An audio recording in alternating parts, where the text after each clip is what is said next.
हर दिन की तरह उस दिन भी शारदा अंधेरा होने के बाद अपने बिस्तर पे बैठी हुई थी।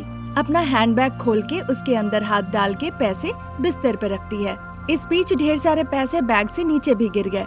फिर अपने बैग को वो फेंक देती है साइड में और एक एक पैसे को उठाकर वो गिनती करने लगती है और फिर खुश होकर कहती है, आहा, आज मैंने 10,000 रुपए कमाए हैं।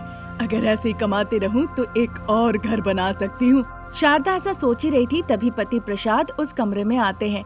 शारदा के हाथों में पैसे देखकर वो पूछने लगते हैं, क्या शारदा, आज कितनी घूस ली है? कितना मतलब क्या कहूँ, हर दिन अलग अलग होता है। आज मैंने 10,000 ली है। ये तो बहुत ज्यादा है शारदा, तुम एक सरकारी कर्मचारी हो, इस तरह घूस लेना सही नहीं है। सब तो रिश्वत ले रहे हैं, इसीलिए मैं भी रिश्वत ले रही हूँ। जब मैं ईमानदार थी तो आपको याद है ना, उन्होंने मेरे साथ क्या किया था?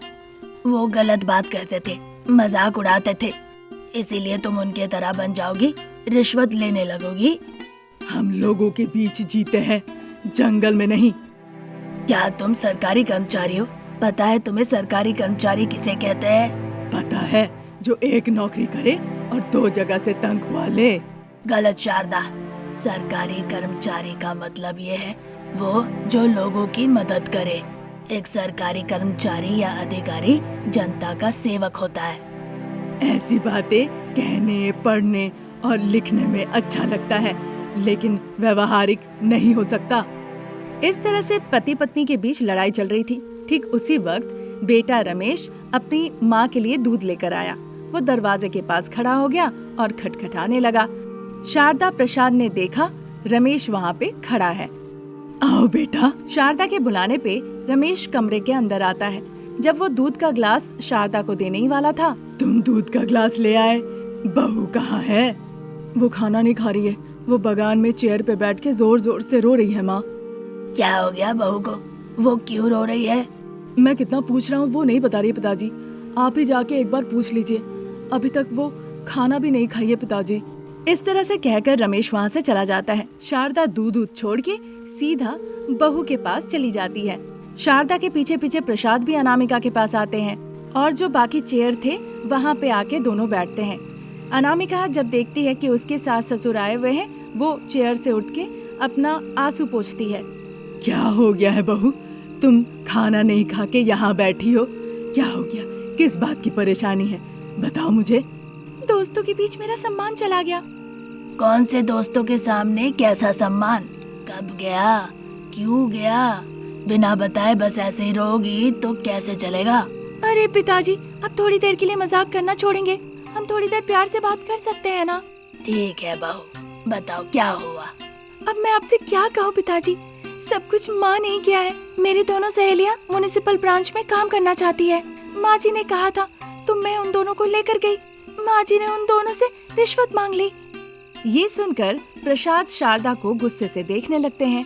वहाँ रिश्तेदारों, दोस्त, जान पहचान लोगों के लिए कोई खास ट्रीटमेंट नहीं होता है, और जब हम रिश्वत लेते हैं उसमें भी कम नहीं होता है। तुम्हारी दोस्त को नौकरी चाहिए और उस नौकरी के लिए मुझे पैसे चाहिए, इसीलिए घूस कहा। अब वो जिस कॉलोनी में रहती है वहाँ जाके सभी को बताएगी कि अनामिका की सासू माँ रिश्वतखोर है। बिना रिश्वत का वो कोई काम नहीं करती है। मेरा मान सम्मान चला जाएगा, मैं मुंह दिखा नहीं पाऊंगी। मैं उन सबको क्या जवाब दूंगी? ऐसा कहकर वो बहुत दुखी होती है। प्रसाद इस तरह से बहू को रोते हुए नहीं देख पाते हैं। शारदा, मैं समझ गया हूँ तुम्हें रिश्वत लेने की आदत हो गई है। अपने लोगों से इस तरह रिश्वत लेना सही चीज नहीं है। उनकी बातें सुन के शारदा गुस्से से वहाँ से चली जाती है। कुछ दिन ऐसे ही निकल जाता है। फिर एक दिन अनामिका की दोस्त अमृता उसे फोन करती है। थोड़ी देर हालचाल पूछने के बाद, क्या बात है, कल पूरा दिन तुम मुझे फोन क्यों नहीं की? कुछ नहीं अनामिका, परसों पूरा काम हो नहीं पाया, इसीलिए फिर से तुम्हारी सास के पास जाना पड़ा। तो फिर उन्होंने पैसों की मांग की क्या? हाँ अनामिका, अब उन्हें देने के लिए मेरे पास पैसे भी नहीं है। मुझे नहीं पता क्या करूँगी, कैसे करूँगी, पर अपनी सास को सबक सिखाओ। इस तरह रिश्वत मांगती रही तो हमें सारी संपत्ति बेचनी पड़ेगी। ऐसा कह के अमृता ने फोन रख दिया। अनामिका सोच में पड़ गई कि वो अब क्या करे। सिर्फ अमृता की बात नहीं है, अगर मैं बाजार जाती हूँ, मीट की दुकान जाती हूँ, आम खरीदने जाती हूँ या फिर किसी से ऐसी बात करती हूँ। सभी कहते हैं कि तुम्हारी सास तो रिश्वत लेती है। सच में ये तो पागलपन है। वो भी अपना दुखड़ा सुना के रोने लगते हैं। अब तो सासू माँ को सबक सिखाना ही पड़ेगा। अनामिका काफी देर सोचती रही, पर उसे एक भी तरकीब नहीं सूझी।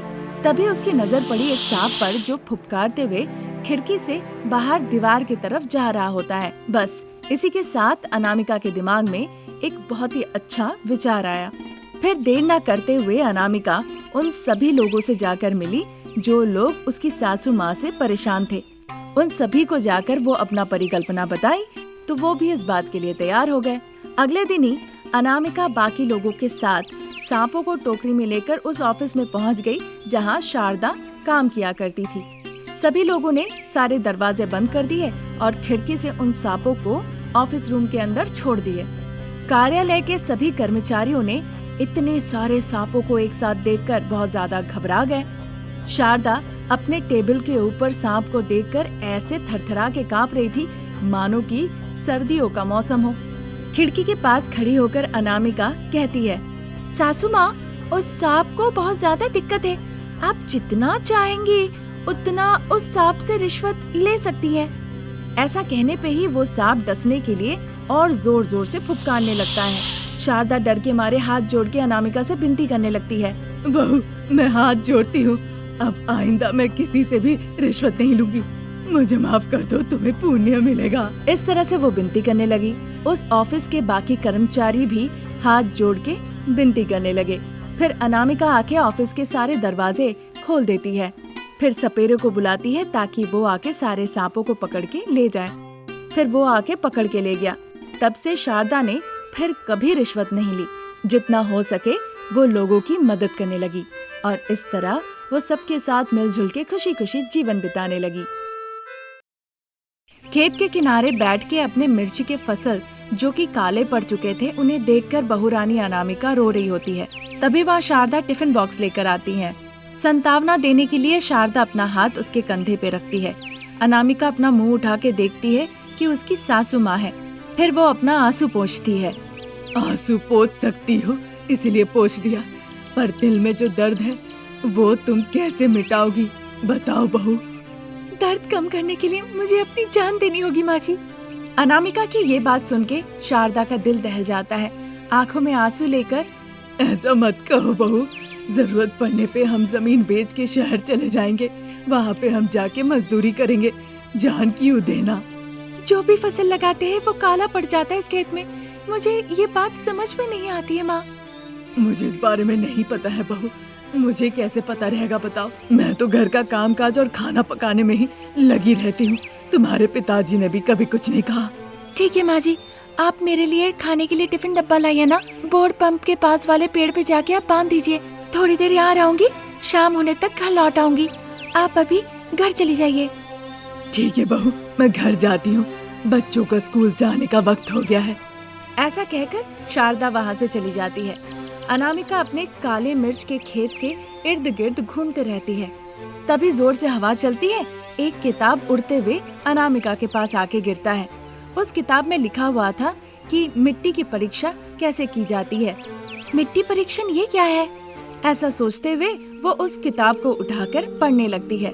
उस किताब में कुछ ऐसा लिखा हुआ था, अगर एक फसल को अच्छी उपज और वृद्धि करनी है तो मिट्टी भी स्वस्थ होनी चाहिए। ये जानने के लिए कि हमारा खेत स्वस्थ है, अच्छा है, हमें मिट्टी की परीक्षा करनी पड़ेगी। रासायनिक, भौतिक और प्राकृतिक तथ्यों से खेतों की भूमि का उर्वरता का पता चलेगा। इस तरह से वो किताब वो अच्छे से पढ़ती है और फिर मन ही मन सोचने लगती है।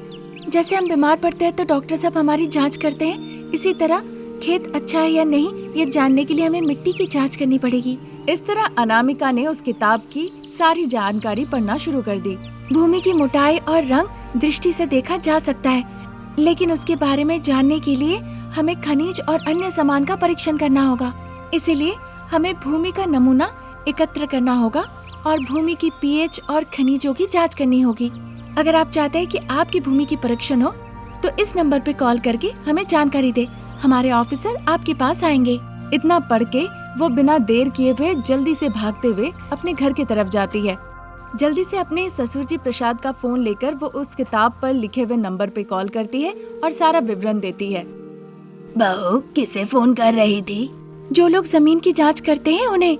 हमारी जमीन की परीक्षण कराएंगे, क्यों हमारे फसल काली हो रही है और खराब हो जा रही है, ये बात जानने के लिए। देखिए इस किताब में लिखा हुआ है। ऐसा कहते हुए अनामिका ससुर जी को फोन लौटा देती है। अगले दिन सुबह सुबह अनामिका के घर में जमीन की मिट्टी के परीक्षण करने के लिए अरविंद नाम का एक आदमी आता है। अनामिका उन्हें अपने साथ खेत ले जाती है। खेत को देखकर अरविंद ने पैसों के बारे में बताया। हम परीक्षा करके फोन पे आपको सारा विवरण दे देंगे। ऐसा कहकर वो चला जाता है। 2 दिनों के बाद अरविंद अनामिका को फोन करते हैं। देखिए अनामिका जी, आपका खेत हर तरह से अच्छा है, इसमें कोई दिक्कत नहीं। मुझे भी समझ नहीं आ रहा कि आपके फसल आखिर में काले क्यों हो रहे हैं। इतना कहकर वो फोन रख देते हैं। अब अनामिका के पास कुछ करने को नहीं था, इसीलिए वो अपने खेत के पास बैठकर आंसू बहा रही थी। अनामिका के आंख के आंसू खेत में जाके गिरते हैं। तभी अचानक से एक लड़की की आवाज सुनाई देने लगती है। बचाओ, कोई मुझे बचाओ, उन लोगों ने मुझे जमीन के नीचे जाल में फंसा रखा है, कोई है क्या, मुझे बचाओ। इस तरह वो चिल्लाती है। अनामिका पहले हैरान रह जाती है, बाद में एक कुदाल लाकर जहाँ से आवाज आ रही थी उसी जगह पे जाके मिट्टी को खोदने लगती है। वहाँ अनामिका को एक कांच की बोतल मिली। जल्दी अनामिका ने उस बोतल को बाहर निकाला मिट्टी के अंदर से। उस बोतल के अंदर एक नन्ही सी बच्ची थी। अनामिका ने जल्दी से उस बोतल के ढक्कन को खोल दिया। उसी के साथ उस बोतल के अंदर से वो नन्ही सी बच्ची बाहर निकली और एक परी में वो बदल गई। अनामिका असमंजस में ये सब देख रही थी। देखो, तुमने मुझे जाल से बाहर निकाला है।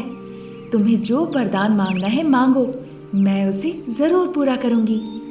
आप एक परी जैसी दिख रही है, चमकती हुई खूबसूरत देवी। लेकिन समझ नहीं आ रहा है आपको इस तरह किसने कैद किया। हमारे झुंड के एक आदमी जिसे जादू आता था, उसने मुझे इस तरह से जाल में फंसाया था। अब मैं तुम्हारे द्वारा उद्धार हो गई हूँ। बताओ क्या चाहिए तुम्हें। हे देवी, हमारे पास एक खेत की जमीन है, उसमें हम जो भी फसल लगाते हैं वो काला हो जाता है। हमें समझ में नहीं आ रहा है क्यों होता है वैसा। हमने अभी अभी मिर्च लगाया है और वो भी वैसे ही।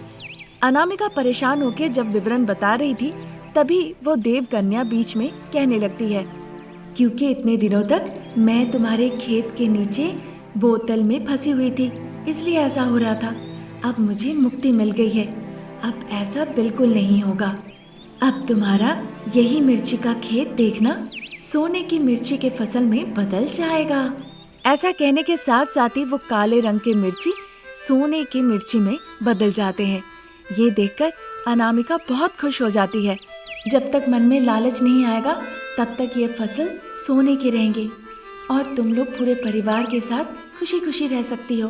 पर जैसे ही तुम्हारे मन में लालच पनपना शुरू हुआ, सब खो के सड़क पे आ जाओगे, ये बात याद रखना। ऐसा कहकर वो परी वहाँ से अंतर ध्यान हो जाती है। अनामिका खुशी खुशी घर लौट आती है।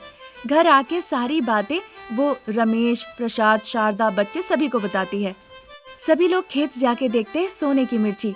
वो सभी लोग बहुत खुश होते हैं। इसी तरह दिन निकल रहे थे। वो सोने के मिर्ची के फसल को बेचकर अपने लिए घर, गाड़ी, कपड़ा सब कुछ एक एक करके खरीद लिए। बहुत खुशी खुशी जीवन बिताने लगे। एक दिन अनामिका अपने नए घर में बैठ के सोच रही थी। उसे अचानक से एक अनाथ आश्रम खोलने का तरकीब आया। वो जाके ये बात रमेश को बताई। सुन के रमेश भी बहुत खुश हुए। बहुत अच्छी तरकीब है अनामिका, फिर देर किस बात की, चलो शुरू करते हैं। ऐसा कहकर वो ऑफिस चला जाता है। फिर अनामिका अपनी गाड़ी से अनाथ आश्रम आती है। गरीब बच्चों को मिठाई, कपड़े ये सब कुछ दान करती है और इस तरह देव कन्या के कहे मुताबिक गरीब बच्चों को मदद करने लगती है और इसी के साथ परिवार के साथ मिलजुल के खुशी खुशी जीवन बिताती है।